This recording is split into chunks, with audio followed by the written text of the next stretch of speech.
2 dersten pis kıymet aldığını atan bilir mi? Atama ne için diyeyim? Axı ne için de atandan gizledesen? Atam bilse beni özüyle yol çekmeye yaparmaz. Ağıllı oğlum, her halda atana demelisin. Elədir mi? Dilara! Bizim şeylerimizi hazırla. Hazırlaş oğlum, sabah gelirik. Her şey öz qaydasındadır Dilara. Maşınlar da getirilmiştir. Aferin Hüseyin dayıya. Kocalığına bakmayarak, koçak kişidir. Yorulma ne olduğunu bilmir.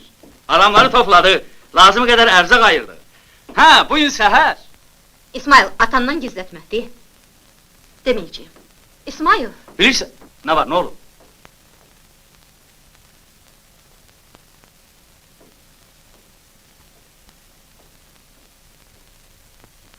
Ha, yeni oyun çıkarmışsan. Hiçbir şey.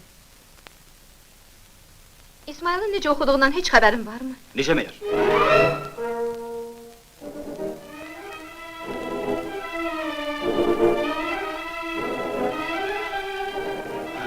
Ne diyesin böyle oğula? Atasını yamanca sevindir.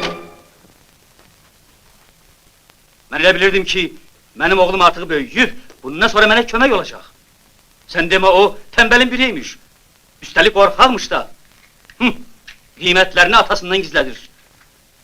Yok azizim, ben senin kimi korkağı tembeli, özümle hiç yere apara bilmərəm. Bu ne harekettir? Təqsirkar özünü iki alan sen, hele bir... Yaxşı, uşağın ürəyin üzmə. Qiyamət qopmayıb ki. 2 alanda ne olar? Odur kənd sovetinin oğlu Səməd 2 ildir ki bir sınıfta kalır. Heç gözünü də füləmirlər. Günü gündən də yenilənir. Yaxşısı budur, sen karışma. Ben senin hatırına değmek istemiyorum. Ancak uşağı sen körlamsan, onu erkeğin korkak tembel böyütmüsən. Sen benim üstüme hiç çığırma. Sen öz oğlumun qaydına kal. Onu yad kızının ayağına verme. Sen de, ay Dilara hanım, ürəyin necə qıydı, dilin necə geldi? Mən bunu ondan gizlədə bilməzdim.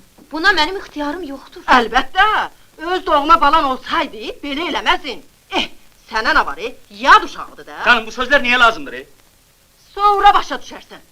Bu öz kızının qaydına qalacaq, sənin oğlun bunu nəyinə lazımdır? Bəsdir, yeter! Ortalığa ayrı seçkilik salma. Görərsən. Mən ölü, sən diri. Bundan İsmail'e ana olmayacak. Yad kızından ana olmayıp olmayacak.